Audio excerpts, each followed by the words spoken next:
Bonjour et bienvenue sur notre chaîne YouTube. Aujourd'hui, nous allons parler d'une chose très importante. C'est ce qu'on appelle l'unité dans l'Église. Donc, l'unité dans l'Église et l'unité des chrétiens est une chose importante et qui aujourd'hui commence à se perdre de plus en plus parce que on remarque que beaucoup pensent avoir des dons spirituels et qui n'ont pas reçu ce don spirituel. Donc, il est temps de chercher son vrai don spirituel afin de pouvoir donner notre travail pour le Seigneur dans l'Église. Donc, ce qui concernant les dons spirituels et dont lesquels nous sommes appelés, euh, nous allons voir le chapitre ici en deux parties et nous allons un peu faire une globale chose concernant cette chose d'unité de l'Église entre chrétiens. Donc, 1 Corinthiens chapitre 12 dit donc le corps forme un tout, mais a pourtant plusieurs organes. Et tous les organes du corps, malgré leur grand nombre, ne forment qu'un seul corps. Il en va de même pour Christ. Donc nous passons maintenant au verset 27. Vous êtes le corps de Christ et vous êtes ses membres, chacun pour sa part. Dieu a établi dans son Église, premièrement des apôtres, deuxièmement des prophètes, troisièmement des enseignants. Ensuite viennent les miracles, puis les dons de guérison, les aptitudes à secourir, à diriger, à parler diverses langues. Tous sont-ils apôtres? Tous sont-ils prophètes? Tous sont-ils enseignants? Tous font-ils des miracles? Tous ont-ils des dons de guérison? Ou tous parlent-ils en langue? Ou tous interprètent-ils? Donc ici on voit quelque chose de très important. C'est qu'à un moment donné, quand on se donne au Seigneur et qu'on veut accomplir un ministère, on se rend compte que beaucoup de gens disent j'ai le don de prophétie, j'ai le don de guérison, j'ai le don de plein de choses. D'accord. Mais est-ce que ce don-là est-il vraiment du Saint-Esprit? Est-il vraiment reçu de Dieu? Est-ce que vous avez prié pour avoir ce don dont vous avez reçu? Moi, quand j'ai prié pour avoir mon don spirituel, le Seigneur m'a donné le don de l'enseignement. Je le reconnais de moi-même. J'ai reçu le don de l'enseignement. Et quand nous savons que nous avons les dons de prophétie, les dons de guérison ou les dons d'enseignement, alors ensuite vient directement, oui, dans l'Église, des guérisons, viennent les prophéties, le parler en langue, la traduction du parler en langue, tout cela édifie l'Église. Mais tout le monde n'est pas prophète, tout le monde n'est pas enseignant, tout le monde n'est pas euh, des personnes qui parlent en langue et qui traduisent le parler en langue. Chacun a sa manière d'agir et sa façon de pouvoir exprimer pour édifier l'Église. Donc, le corps du Christ, donc je dis bien ici le corps du Christ, le corps christianisme, est comparable au corps humain.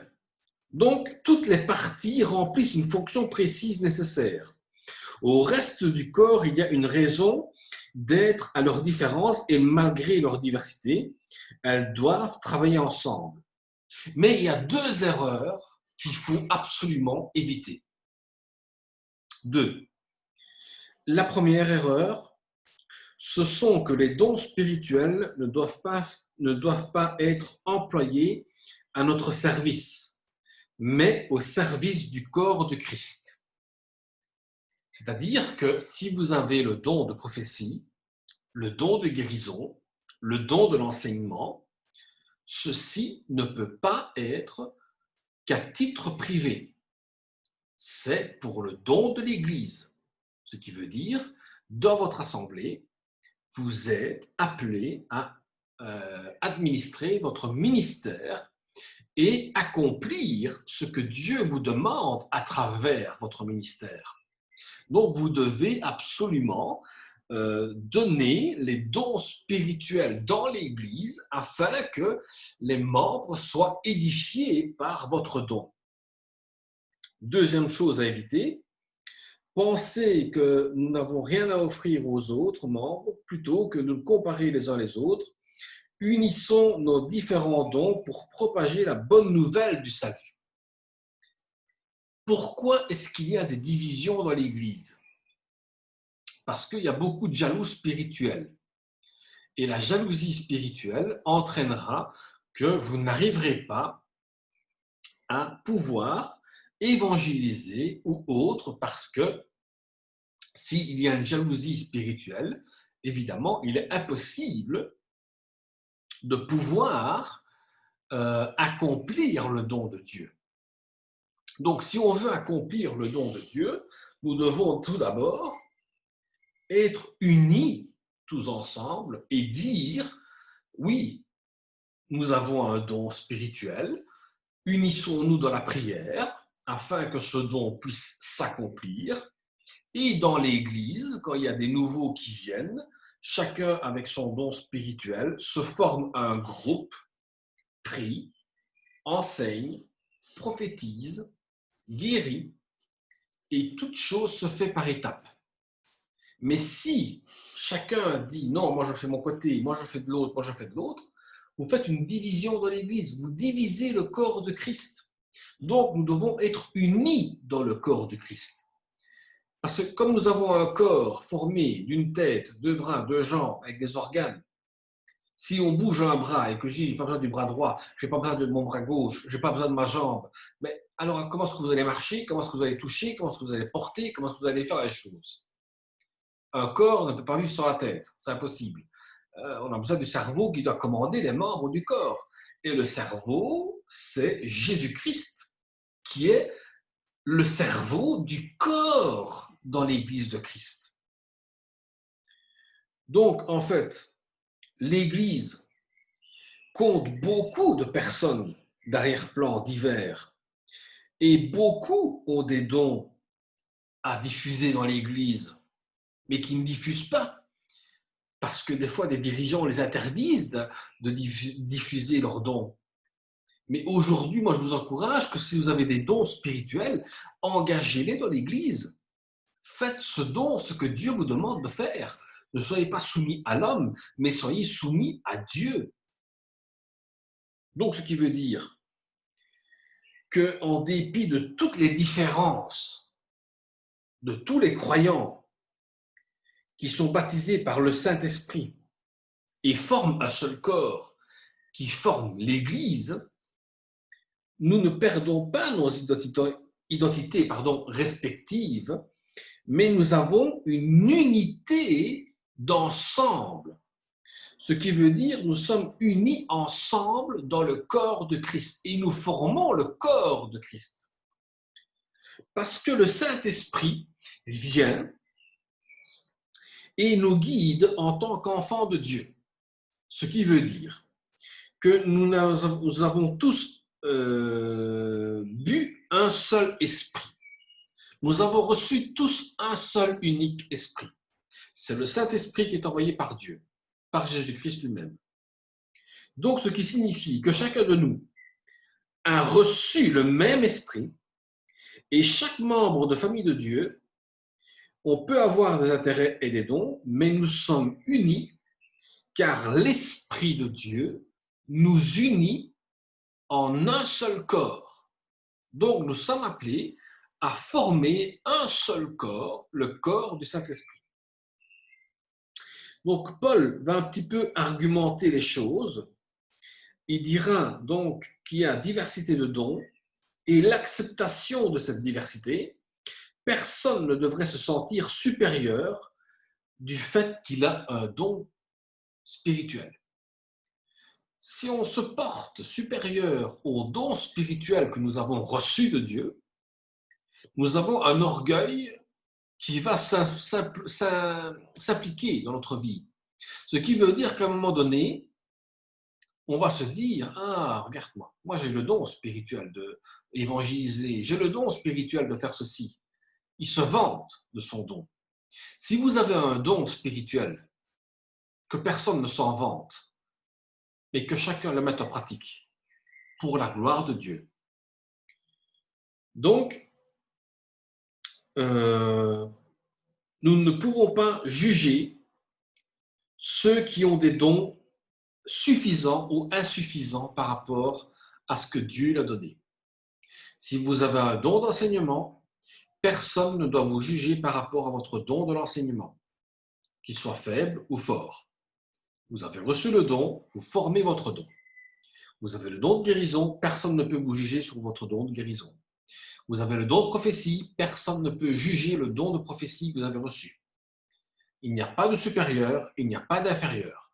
Dieu se sert de qui il veut, comme il veut et quand il veut. Alors, comment est-ce qu'il faut réagir face aux chrétiens qui honorent Dieu? Parce que comme aujourd'hui, combien de chrétiens honorent Dieu réellement? Trop souvent, malheureusement, beaucoup de jaloux visent les croyants. Et alors ensuite, on veut former un christianisme individuel, ce qui veut dire on ne veut plus participer avec celui qui a le don spirituel parce que nous sommes jaloux de l'autre. Donc nous formons un autre groupe spirituel et nous faisons une division de l'Église, division du corps du Christ. Donc les dons les meilleurs sont ceux qui profitent dans le corps de Christ. Parce que Paul a déjà clairement établi qu'il n'y a pas de hiérarchie de dons. Il n'y a pas de hiérarchie. Il n'y a pas de plus haut, de plus bas dans les dons spirituels. Nous sommes tous au même niveau. Prophètes, enseignants, docteurs, tout ce que vous voulez, les 5 ministères, nous sommes tous imminents, nous sommes tous, du même niveau dans les dons spirituels. Il n'y a pas de plus grand ou de plus petit. Non, il n'y en a pas. Nous sommes tous dans le même niveau spirituel. Le Saint-Esprit n'élève pas et n'abaisse pas qui que ce soit. Dans le don spirituel, nous sommes tous au même niveau. Donc, ce qui veut dire que le croyant doit servir l'Église, doit chercher à comprendre comment est-ce que je peux donner quelque chose à l'Église, comme édification dans l'Église. Donc, servir dans l'Église, c'est donner les capacités que Dieu nous a accordées. Et les dons spirituels n'ont pas pour but d'un avancement personnel, ça ne veut rien dire du tout. Les dons spirituels ne veut pas dire que vous avancez personnellement. Ça veut dire que vous édifiez l'Église parce que Dieu se sert de vous pour l'Église. Et ensuite, ils nous ont dispensés pour nous permettre de servir Dieu et contribuer à la progression du corps de Christ. Donc nous sommes appelés à progresser dans le corps de Christ et non pas progresser personnellement. Les dons qu'on a reçus, c'est pour édifier l'Église, s'unir les uns les autres et continuer à avancer, à proclamer le royaume de Dieu. Voilà, nous sommes appelés à agrandir le royaume de Dieu. Nous sommes appelés à faire le royaume de Dieu, l'agrandir de plus en plus. Que Dieu vous bénisse et à bientôt.